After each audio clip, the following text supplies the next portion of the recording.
Good morning, everyone.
Am I audible? Am I audible to everybody? Yes, ma'am. Okay. I'm going to share my screen. I hope everybody is able to see the screen now. We completed yesterday. We studied about net present value yesterday. हमने कल यहाँ तक कर लिया था that net present value has got certain features, what exactly it covers, क्या क्या हम लोग इसमें लेते हैं. हमें इसका फॉर्मूला मैथमेटिकल फॉर्मूला देखकर अब एक इलस्ट्रेशन करना था. मैं आपको समझा देती हूँ. जैसे मैंने कल आपको बताया था कि नेट प्रेजेंट वैल्यू सब लोग आप लोग प्लीज कर दीजिए सुधार. मैं कर देती हूँ आप लोगों को.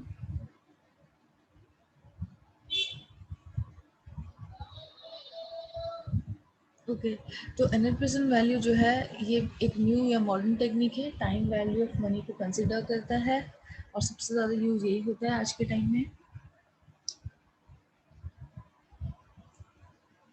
डिस्काउंटेड डिस्काउंटेड कैश फ्लोज को यूज़ करता है, यानी कि एक डिस्काउंट रेट पर हम लोग कैश इनफ्लोज की नेट प्रेजेंट वैल्यू कैलकुलेट करके फिर हम उसको इलस्ट्रेशन में एग्जांपल लेके फॉर्मूले में वैल्यू पुट करेंगे. लेकिन हम हर वैल्यू का जो वैल्यू हमारा है एनुअल कैश इनफ्लोज, उनको हम डिस्काउंट रेट से डिस्काउंट करके प्रेजेंट वैल्यू में कन्वर्ट करके फिर हम फॉर्मूले में वैल्यू पुट करेंगे. तो थोड़ा सा इसका फॉर्मूला डिफिकल्ट है.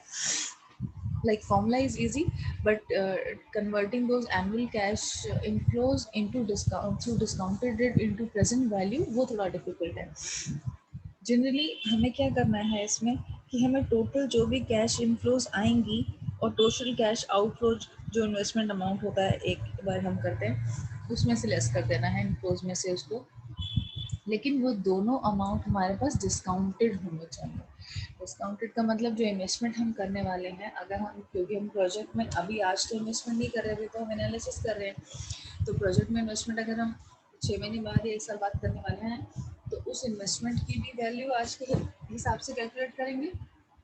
और उसके बाद जो इन्फ्लोज हम कंसिडर कर रहे हैं कि इन्वेस्टमेंट के बाद इन्फ्लोज होंगे एनुअल, वो कितने ईयर्स के बाद स्टार्ट होंगे और उनकी आज की वैल्यू क्या है उसमें कन्वर्ट करेंगे हम पहले. और फिर हम इस पर्टिकुलर स्मॉल छोटा सा जो एक फॉर्मूला दिख रहा है बहुत इजी, इसमें हम रखेंगे. But it is not so easy जितना अभी दिख रहा है आपको.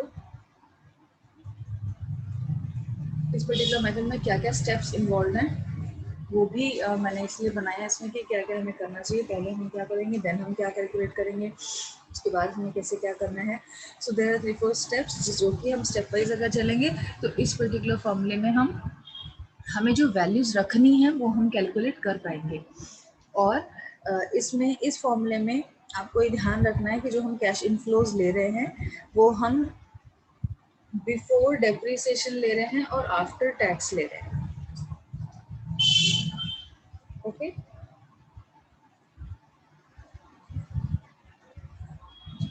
यानी कि किसी भी कोई भी एसेट में हम जिसमें इन्वेस्ट कर रहे हैं, या मशीनरी है या लैंड है, कुछ भी है, तो उसकी जो डिप्रिशिएटेड वैल्यू एवरी ईयर कम होती है, हम उसको नहीं ले रहे हैं। उससे पहले वाले कैश इनफ्लोज को ही हमने ले लिया, लेकिन टैक्स को हमने डिडक्ट कर दिया, हम टैक्स को उसमें नहीं ले रहे हैं। So we will have to understand this that which formula or which method is considering depreciation, which method is considering tax, or which method is not considering depreciation or tax. कुछ methods हैं जैसे पहले हमने पढ़े, एक ने बिल्कुल भी नहीं लिया था डेप्रिसिएशन और टैक्स, और एक ने दोनों लिया था, यानी कि आफ्टर डेप्रिसिएशन था और आफ्टर टैक्स था। लेकिन इस मेथड में बिफोर डेप्रिसिएशन है, आफ्टर टैक्स है, ये भी डिफरेंस आपको ध्यान रखना पड़ेगा। और जो एनपीवी इस फॉर्मूले में वैल्यू रखने के बाद हम कैलकुलेट करेंगे, अगर एनपीवी पॉजिटिव आता है तो हम उसको एक्सेप्ट कर सकते हैं, मतलब project is beneficial for us. अगर तो पॉजिटिव वैल्यू नहीं है और नेगेटिव भी नहीं है और जीरो भी आ रहा है, तो भी टू सर्टेन एक्सटेंट इन्वेस्टमेंट जो है हमारे लिए बेनिफिशियल होगा, हम एक्सेप्ट कर सकते हैं। लेकिन अगर एनपीवी जो है, यानी कि discounted cash inflows minus discounted cash outflows, ये जो वैल्यूज हैं, ये अगर हमको नेगेटिव में रिजल्ट देंगी, तो फिर ये हमको प्रोजेक्ट जो है लॉस देने वाला है फ्यूचर में। So we should not actually accept it. Steps, जैसे मैंने आपको बताया, इस मेथड में स्टेप्स कौन कौन से इन्वॉल्व हैं। हमें सबसे पहला काम करना है कि हमें ये डिटरमाइन करना है, किसी एनालिसिस के बेस पर हमें डिटरमाइन करेंगे, बीइंग द फाइनेंशियल मैनेजर और the finance manager of the company, कि किस रेट से जो टाइम वैल्यू है मनी का, वो हो रहा है चेंज या कम हो रहा है, कि आज जो वैल्यू है मनी का, वो अप्रॉक्स हम क्या डिस्काउंट रेट लें कि जिसके हिसाब से अगले साल के एंड में अगर हमें कुछ पैसा मिलेगा तो उसकी वैल्यू कितना कम होगी, 10%, 5%, 20%। एक वो हम एनालिसिस करने के बाद एक डिटरमाइन कर लेते हैं कि हम ये डिस्काउंट रेट लेकर चल रहे हैं एनालिसिस करने के लिए। हम 10% या 5% के हिसाब से मनी वैल्यू को कम करके और उस पर्टिकुलर कैश इनफ्लो को कंसिडर करेंगे। अगर हमें तब बेनिफिट होगा, यानी कि एनपीवी तब पॉजिटिव अगर आएगा तो हम लेंगे, अदरवाइज हम इन्वेस्टमेंट नहीं करेंगे उस प्रोजेक्ट में। तो हमने सबसे पहले डिस्काउंट रेट डिटरमाइन कर लिया with the help of some analysis. उसके बाद कंप्यूट करना है हमको present value of the total investment, यानी कि हमने दोनों का डिस्काउंटेड, आप देखिए दोनों में हमने डिस्काउंटेड वर्ड लगाया, कैश इनफ्लोज में भी डिस्काउंटेड वर्ड लगाया, कैश आउटफ्लो में भी डिस्काउंटेड वर्ड लगाया। तो हमने एक डिस्काउंट, सबसे पहले तो वो डिस्काउंटेड वर्ड जो लगाया है वो डिस्काउंट रेट ही हमने डिटरमाइन कर लिया। उसके बाद हम देखेंगे कि हमारी टोटल जो वैल्यू आउटफ्लो की है, आउटफ्लो यानी कि जो हमें इन्वेस्टमेंट करना है एट वंस, कितने जो भी हमें फिक्स एसेट बाय करना है, परचेज करना है, उसकी क्या डिस्काउंटेड वैल्यू रहेगी, क्या उसका भी थोड़ा बहुत लॉस होने वाला है हमको, या क्योंकि हम आज नहीं कर रहे हैं, हो सकता है 1 साल बाद हम इन्वेस्टमेंट करेंगे व्हाटएवर, तो उस पर्टिकुलर आउटफ्लो की भी हमें प्रेजेंट वैल्यू कैलकुलेट करनी है। डिस्काउंटेड रेट गाइज हम लोग इसलिए सेट कर रहे हैं ताकि हम मनी का जो फ्यूचर में इन्वेस्टमेंट होने वाला है, फ्लो, चाहे वो आउटफ्लो हो या इनफ्लो हो, उसकी प्रेजेंट वैल्यू, आज की डेट में क्या वैल्यू होगी, वो हम निकाल सके, इसलिए हमने डिस्काउंटेड कंप्यूट किया है, रखा है, मतलब डिटरमाइन करके कि हम ये रखेंगे। अब हमें उस डिस्काउंट रेट की हेल्प से डिस्काउंटेड कैश आउटफ्लो निकालना है, कि अगर हमें इन्वेस्टमेंट 50,000 का या 50 लाख का करना है, से नेक्स्ट ईयर इन्वेस्टमेंट करना पड़ेगा, तो उसकी क्या वैल्यू होगी, मतलब आउटफ्लो की भी क्या डिस्काउंट रेट, क्या वैल्यू रहेगी। अगर हमने डिस्काउंट रेट 10% रखा है तो हम उसको 10% से और कम कर देंगे, और 50 लाख की जगह हम 45 लाख रुपीज उसकी सपोज वैल्यू रहती है, तो हम वो कंप्यूट कर लेंगे। तो हमने डिस्काउंटेड कैश आउटफ्लो कंप्यूट कर लिया with the help of discount rate what we have set. अब हम present value of cash inflow set करेंगे। आउटफ्लो तो एक ही वैल्यू थी, उसको हमने कन्वर्ट कर लिया, कंप्यूट कर लिया कि प्रेजेंट वैल्यू में क्या रहेगा। अब हमने जो हमारे कैश इनफ्लोज रहेंगे, एनुअली जो हमें प्रॉफिट होता जा रहा है, कि हर साल जो हमको इनफ्लो आएगा, inflow will be in the form of profits, जो एनुअल अर्निंग्स हमको आएंगी, उन सब वैल्यूज को भी हमें एक एक करके डिस्काउंट रेट की हेल्प से उनको भी प्रेजेंट वैल्यू में कन्वर्ट करना है। प्रेजेंट वैल्यू, उस वैल्यू का आज की डेट का क्या वैल्यू रहेगा, उसमें हमको कन्वर्ट करना रहेगा। और हम ये अज्यूम करेंगे कि जो भी कैश इनफ्लोज आ रहे हैं हम उसमें डेप्रिसिएशन लेस कर कर कुछ भी नहीं ले रहे, डेप्रिसिएशन का अमाउंट उसमें हमने नहीं लिया, लेकिन हम टैक्स वगैरह जो भी हमें पे करना पड़ेगा गवर्नमेंट को या अदरवाइज हम पे कर रहे हैं किसी वजह से प्रोक्योर करने के लिए कहीं पर कुछ, तो हम वो सारा कुछ लेस कर देंगे और फिर उसको 10% अगर हमने डिस्काउंट रेट लिया तो मल्टीप्लाई कर देंगे 10 डिवाइडेड बाय 100, वो उस पर्टिकुलर अमाउंट की आज की वैल्यू आ गई, प्रेजेंट वैल्यू आ गई। इस तरह से जितनी भी इनफ्लोज हैं, 5 हैं, 6 हैं, 10 हैं, सभी इनफ्लोज का हम करंट वैल्यू या प्रेजेंट वैल्यू को कैलकुलेट कर लेंगे। अब जैसा कि हमारा फॉर्मूला था कि discounted inflow minus discounted outflow करेंगे, अब हम इन दोनों वैल्यूज को जो हमारे पास डिस्काउंटेड वैल्यूज आ गई हैं हमने फॉर्मूले में रखना है, इनफ्लो माइनस आउटफ्लो कर देंगे। अगर एनपीवी नेगेटिव आएगा तो हम प्रोजेक्ट को एक्सेप्ट नहीं करेंगे और हम उसको रिजेक्ट कर देंगे because it is going to give us the losses. Now अगर एनपीवी हमारा पॉजिटिव आ रहा है then we can accept it. अगर हमारे पास एक से ज़्यादा प्रोजेक्ट्स है और हमें कंपैरिजन करना पड़ रहा है तो हम फिर प्रोजेक्ट्स को रैंक कर सकते हैं, जिसका एनपीवी सबसे ज़्यादा होगा हमें उस पर्टिकुलर प्रोजेक्ट को कर लेना चाहिए एक्सेप्ट। ठीक है, अब इन्हीं सब चीज़ों को जो हमने भी इसमें स्टेप्स पढ़े हैं कि हम कैश आउटफ्लो इनफ्लो को कैसे कंप्यूट कर रहे हैं डिस्काउंट रेट में, आप वो देख लीजिए। ये C1 C2 C3 are you can say the inflows, cash inflows है ना, जो भी कैश इनफ्लोज हो रहे हैं वो जितने भी हो रहे हैं, अगर 4 है तो 4, 5 है तो 5 ईयर्स, 6 ईयर्स, 10 ईयर्स, जितने भी ईयर्स का ड्यूरेशन है या लाइफ है प्रोजेक्ट की, उतनी नंबर ऑफ एंट्रीज हो जाएंगी और उसको हमने डिवाइड करना है उसके डिस्काउंट रेट से 1 प्लस में के जो हमने डिस्काउंट रेट रखा है, एंड C0 जो है CO जो है इसको हम आउटफ्लो ले लेंगे, आउटफ्लो यानी कि इन्वेस्टमेंट CO। आप इस C1 C2 C3 की जगह कुछ और टर्म रखना चाहते हैं, कोई और चीज़ आप रखना चाहते हैं आप वो भी रख सकते हैं, लेकिन जो फॉर्मूले का नीचे एक्सप्लेनेशन इस तरह से दिया हुआ है कि आप उसको क्या कंसिडर कर रहे हैं वो आप इस तरह से बता दीजिएगा कि कैश इनफ्लोज हम ले रहे हैं तो CI1 CI2 CI3 भी अगर आप रखना चाहते हैं वो आप कर सकते हैं। कैश आउटफ्लो को हमने CO कर दिया है विच इज़ लाइक आउटसाइड, जो हम माइनस करेंगे बाद में, जैसे कि इनफ्लोज माइनस आउटफ्लो हमारा था ही फॉर्मूले का, बेसिक फॉर्मूला हमारा यही था, बट क्योंकि हमें हर वैल्यू को डिस्काउंट करके रखना पड़ रहा है इसीलिए ये फॉर्मूला थोड़ा सा डिफिकल्ट हो गया है। अब इसी फॉर्मूले में अगर हम एक वैल्यूज ले लेते हैं और इसको इन वैल्यूज को अगर हम रखते हैं तो कैसे क्या कौन सा प्रोजेक्ट इनमें से बेटर होगा, हमने अज्यूम किया है। देखिए एनपीवी में हम कोशिश क्या करेंगे, हमें जो कंपैरिजन करना है वो सेम ड्यूरेशन के प्रोजेक्ट्स को कंपैरिजन करना होगा। डिस्काउंट रेट हम अज्यूम कर रहे हैं कि 10% रहेगा, टाइम के हिसाब से वैल्यू ऑफ मनी जो लॉस होगा वो 10% अप्रॉक्स वैल्यू मनी लूज करेगा, तो हमने 10% डिस्काउंट रेट अज्यूम कर लिया है और दो प्रोजेक्ट्स ले लिए जिसमें हमने इन्वेस्टमेंट देखिए अलग अलग करा है। इन्वेस्टमेंट एक में हमने करा है 40, एक में करा है हमने 50। 40,000 की सपोज को एक मशीन ए में हमने इन्वेस्टमेंट करने से वो हमें एनुअल रिटर्न दे रही है 12,000, 18,000, 7,000, 5 एंड 4। मशीनरी जो बी है, मशीनरी बी में हमने 50,000 लगाया है बट हमको वो 50% तो फर्स्ट ईयर में रिटर्न दे रही 25, देन 18, 12, 4, 4। ठीक है, तो अभी तक हम पुराने फॉर्मूलेज में क्या कर रहे थे, जो भी एनुअल कैश इनफ्लोज हमें हो रहे थे, ये जो भी वैल्यूज हमें दी हुई हैं हम इन्हीं को टोटल करके कंसिडर करके फॉर्मूले में ले रहे थे। वो इजी था हमारे लिए, लेकिन वो ओल्ड टेक्निक्स थी और उसमें हम टाइम वैल्यू ऑफ मनी को कंसिडर नहीं कर रहे थे, तो हमने उसमें कोई डिस्काउंट रेट नहीं लिया हुआ था, हम सिंपली रिटर्न्स को माइनस कर दे रहे थे आउटफ्लोज में से और हम वैल्यू निकाल रहे थे। बट यहाँ पर हमको अब इन फ्लोज को हम जब फॉर्मूले में पुट करेंगे और डिस्काउंट रेट निकालेंगे तो it will be this 12,000 divided by 1 plus 0.1। ये 0.1 जो है ये 10% लिया इसलिए हो गया, अगर हम इसको 12 लेते तो ये अकॉर्डिंगली वैल्यू हो जाता, 13% होता तो अकॉर्डिंगली वैल्यू हो जाता, 13 डिवाइडेड बाय 100 वटेवर करके रहता। और जितने भी नंबर ऑफ ईयर्स हैं रेस्ट टू द पावर बढ़ती जा रही है। अब देखिए 1 2 3 4 5 हो गई है, 5 ईयर्स का हमने लिया है इसमें लाइफ, तो 5 है। अगर आप थोड़ा और लंबा इलस्ट्रेशन करना चाहते हैं तो आप 10 ईयर्स का भी दिखा सकते हैं, 7 ईयर्स का भी दिखा सकते हैं, जो भी आपको दिखाना है। और इस तरह से वो जितनी भी नंबर ऑफ वैल्यूज हैं, अभी हमने 5 ली हैं तो उनका डिस्काउंटेड करके वैल्यू हमने ब्रैकेट में टोटल करके लिख लिया, यानी कि 12,000 की वैल्यू हो जाएगी 10,900, 18,000 की हो जाएगी 14,000, 7 की 5,000, 5,000 की 3,000 समथिंग, 4,000 की 2,400।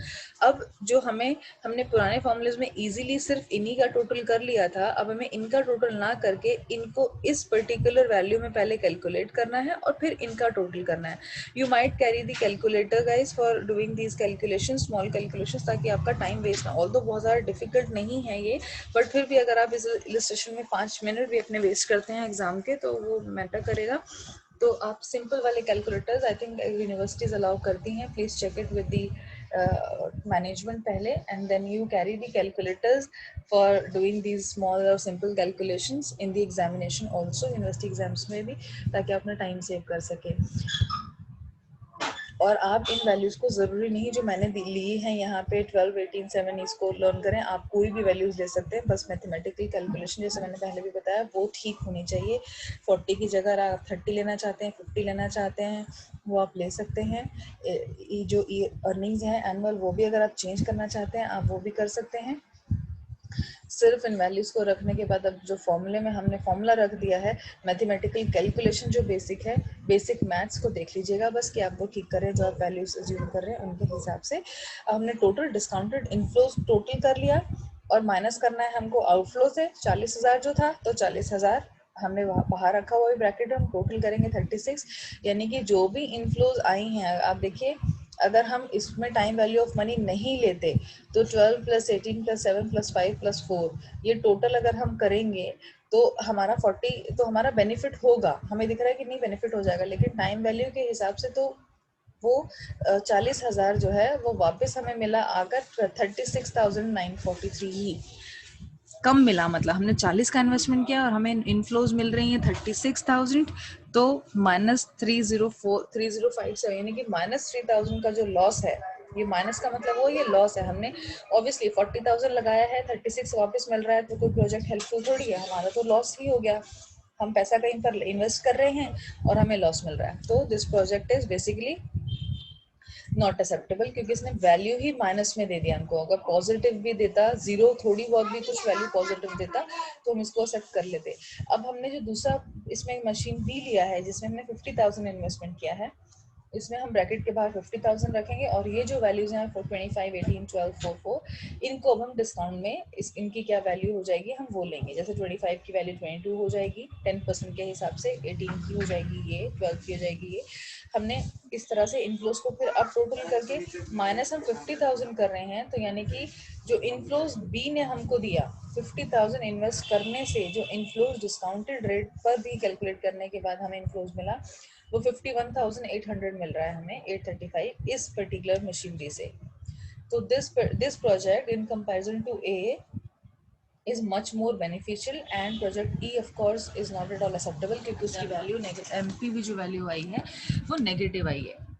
ठीक है, बीम की पॉजिटिव आ गई, 1,800 रुपए का हमको बेनिफिट हुआ after investing 50,000 for 5 years। We are saying that okay this particular project is going to, excuse me,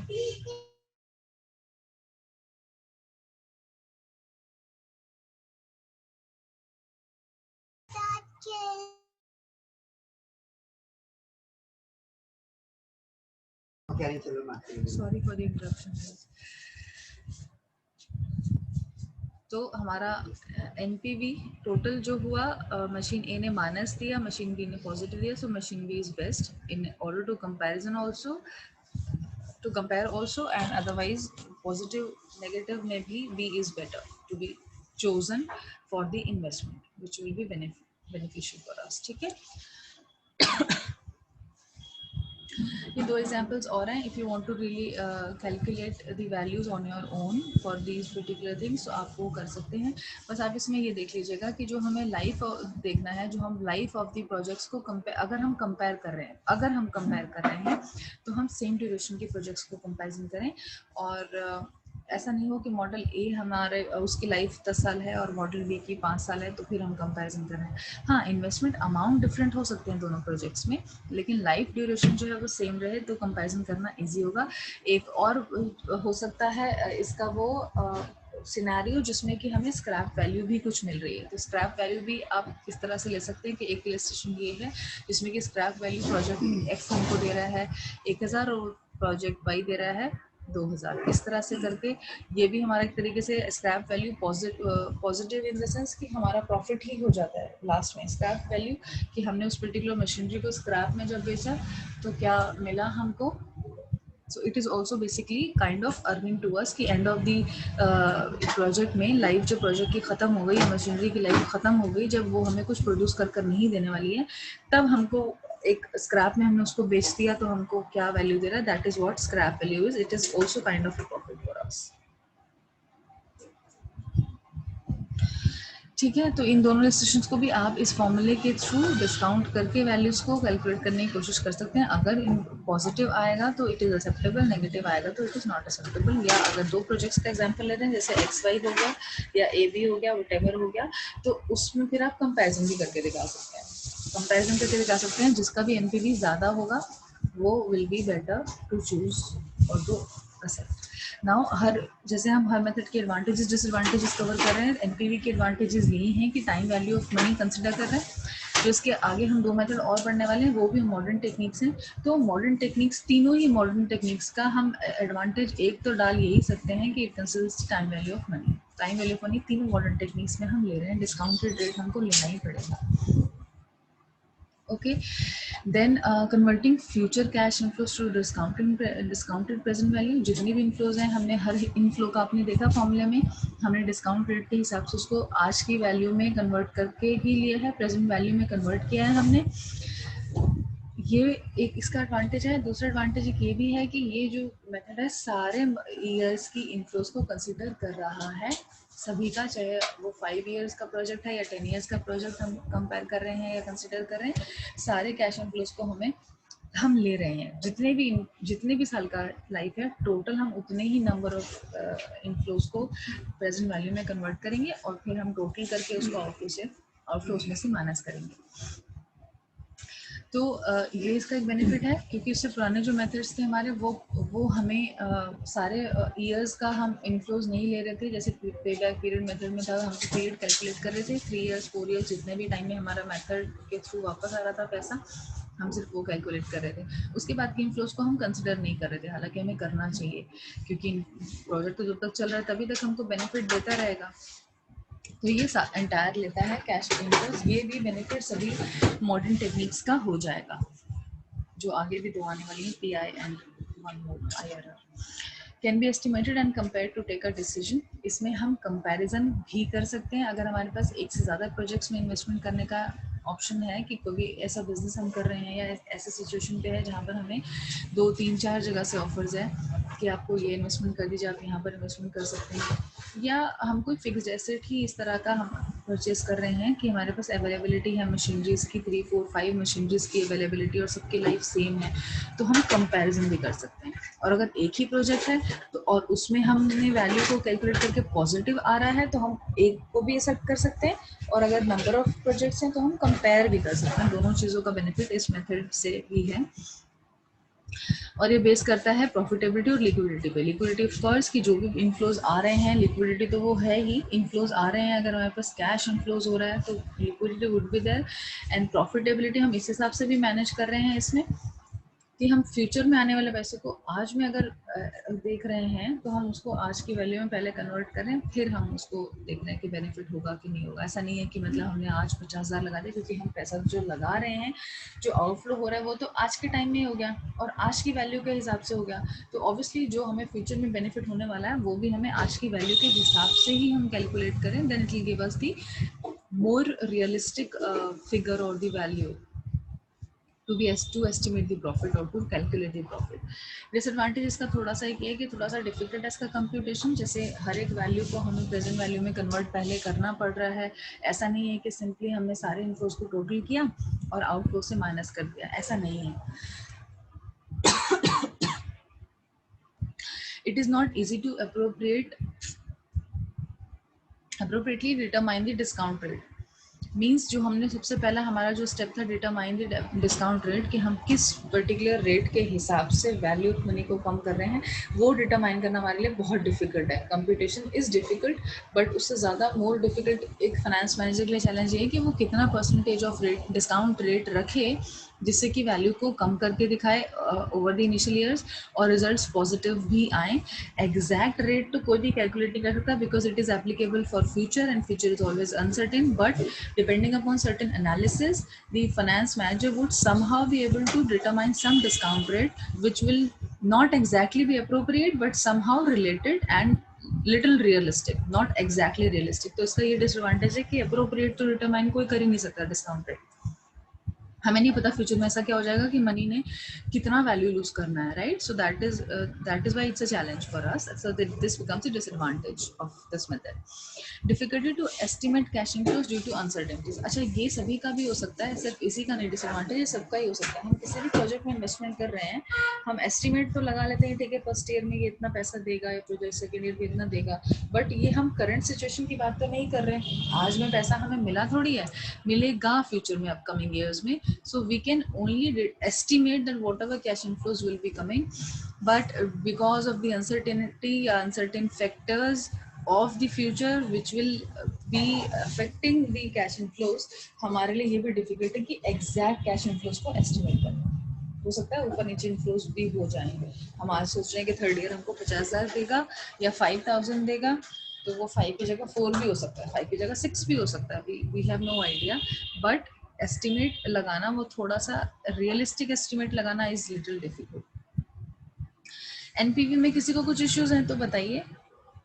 then we will move to next method which is PI, profitability index. देखिए NPV में हम discounted values को ले रहे थे, तो discounted फॉर्मूले में वर्ड यूज करना था हमको. एवरेज वाले में आप ध्यान रखिए, जब हम एवरेज वाले मेथड में हम फॉर्मूले में रख रहे हैं कुछ भी वैल्यूज, उसमें हमें एवरेज वर्ड यूज करना है और एवरेज ही वैल्यूज को निकाल के पुट करना था. पीआई जो है ये हमको एक तरीके से रेशो की फॉर्म में हम इसको यूज करते हैं. तो प्रॉफिटेबिलिटी इंडेक्स के और भी कई सारे नेम्स हैं, बहुत सारे नेम्स हैं, जैसे benefit cost ratio method.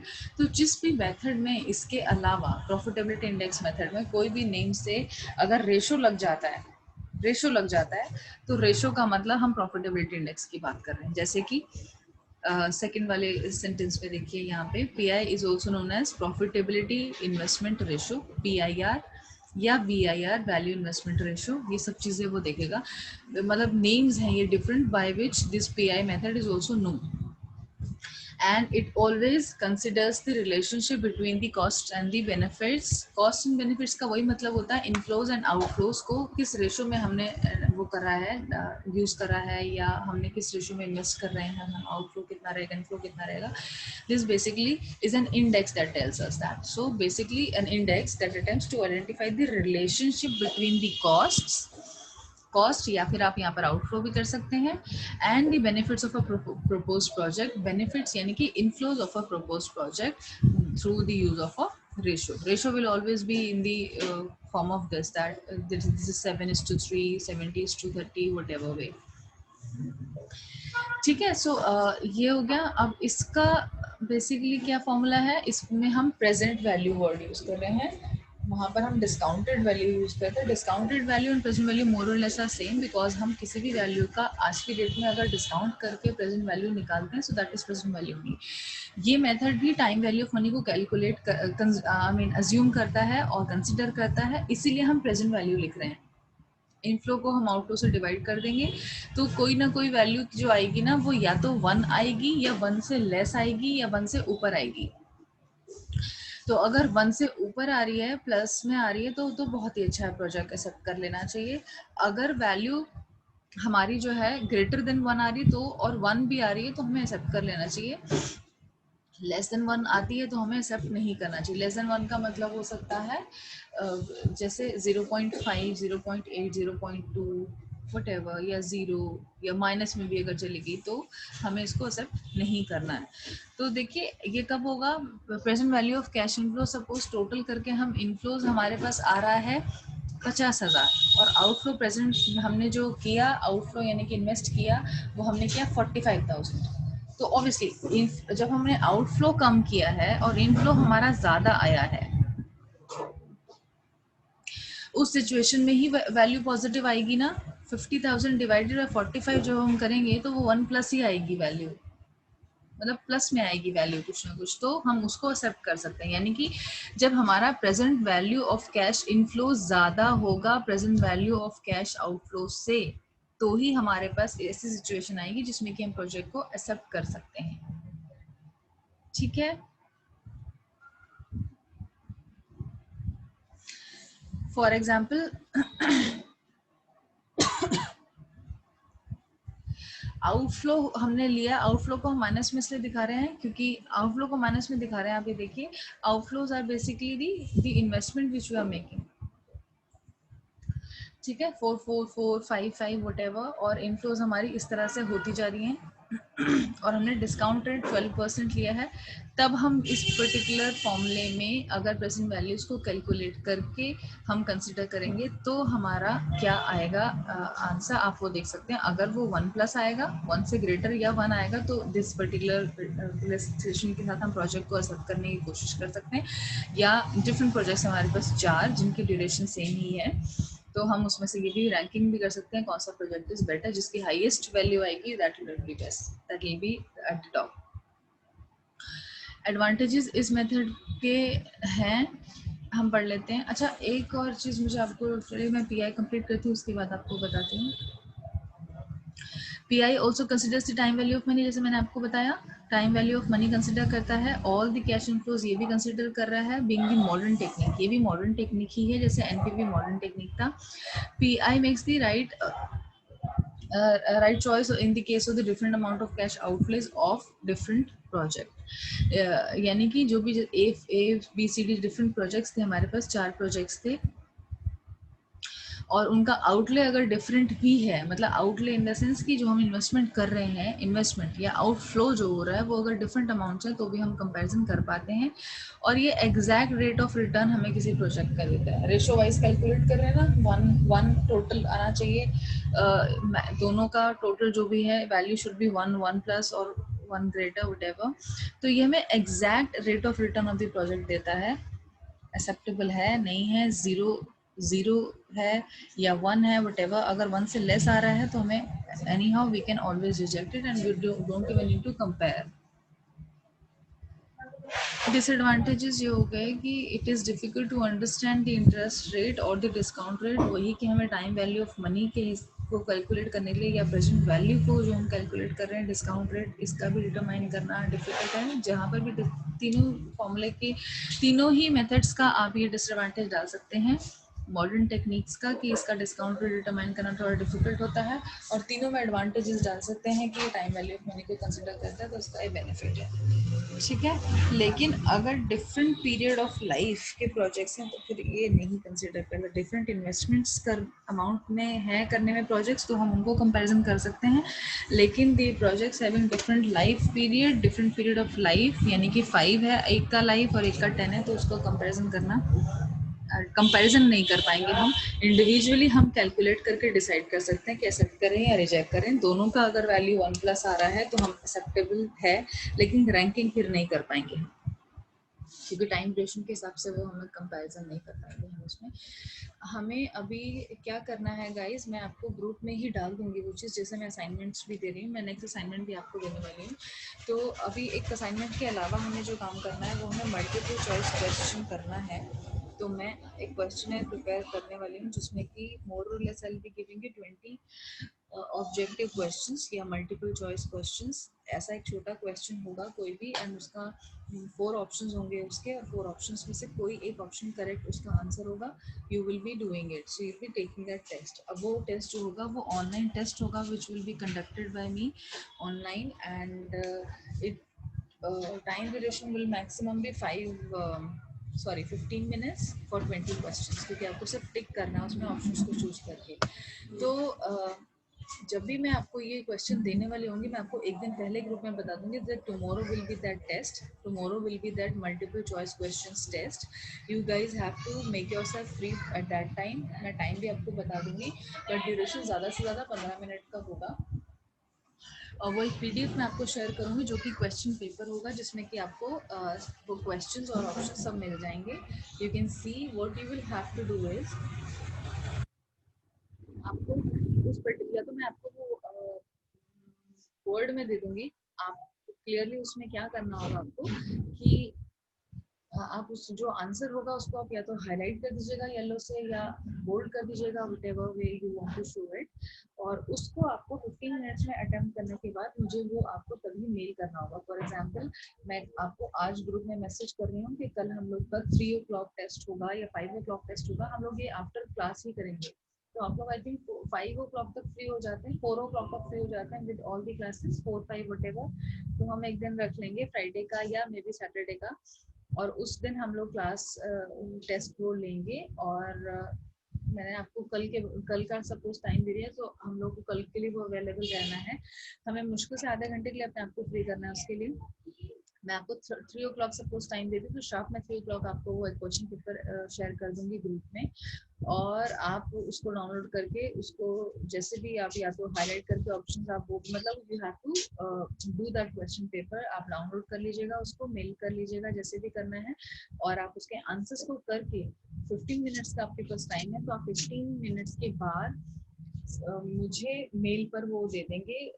For example मैंने आपको 3 o'clock दिया, 3:15 तक आपके पास टाइम था, 3:20 तक मेरे पास मेल आ जाए, 3:20 25 तक मेरे पास मेल आ जाए. 25 के बाद अगर किसी का मेल आएगा तो फिर वो टेस्ट कंसिडर नहीं होगा. आई विल एज्यूम कि आप लोग, क्योंकि आपने विद इन टाइम कंप्लीट नहीं करा, या फिर आप एक दूसरे से आंसर्स पूछ रहे थे, या आप कुछ और कर रहे थे, इज लाइक दैट. तो मैं आपको एक दिन पहले बताऊंगी कि try preparing your topics also, whatever topics we have covered, try going through the notes and everything. Refer internet also, refer the books which you've already got from the libraries, and start preparing your topics. We will have to cover by default. I am trying to get my syllabus covered by 31st October, जो मैं कोशिश कर रही हूँ कि सभी का हो जाएगा. और उससे उसके पहले मैं जितने भी हमें 4 assignments I have to collect from you guys, I will try to collect all those things from you also. एक ही अभी हमारा हुआ, उसमें भी सबमिशन नहीं दिए हैं, बट अब फर्स्ट मैं एक्सेप्ट नहीं करूंगी. सेकंड, थर्ड, फोर्थ जो 3 असाइनमेंट्स है वो भी मैं आपको इस तरह से दूंगी कि you should be able to make it whatever topics we are covering, so that nothing is left.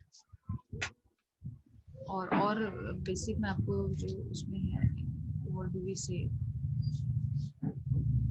जो आपको चाहिए रहेगा उसमें कंसीडर करने के लिए, कि मैं आपके लिए गाइडलाइंस भी थोड़ी बहुत उसी में ही असाइनमेंट्स में डाल दूंगी, कितने क्वेश्चन अटेम्प्ट करने हैं, कितने शीट्स का होना चाहिए इन ऑर्डर. जो फर्स्ट असाइनमेंट में कुछ बच्चों को थोड़ा प्रॉब्लम आया था, उनको नहीं समझ आया था कि एक क्वेश्चन करना है या सारे करना है, तो वो एक यूनिफॉर्मिटी सब हो जाएगी, वो आपको दे दूंगी चीज असाइनमेंट्स में.